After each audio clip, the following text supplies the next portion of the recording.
We are all old people in training. It's going to happen to every single one of us. It's not them as a different species to us. What are you doing right now to your future self? How do you want your life to look in your 70s and 80s? What does it mean to get older? What changes can we expect and what can we do to help this process? Localized acute inflammation for an injury is usually accompanied by pain, so we're very aware of it. However, low-grade systemic inflammation is quiet, but it's happening in our bodies.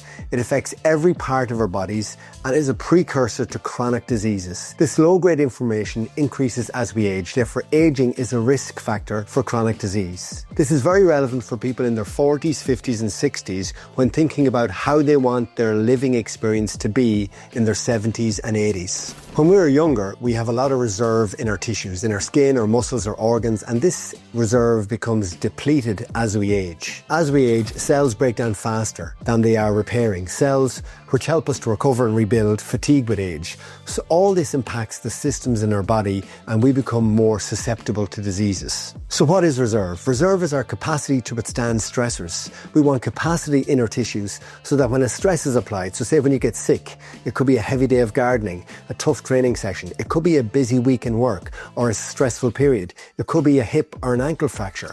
What capacity do you have to withstand that stress? As our reserve lessens as we age, that impacts our organ function. And as we reach the threshold or capacity of that organ, we can develop problems like chronic diseases. So for our cardiovascular system, the efficiency of the heart decreases as we age, and this makes heart failure and heart attacks more likely.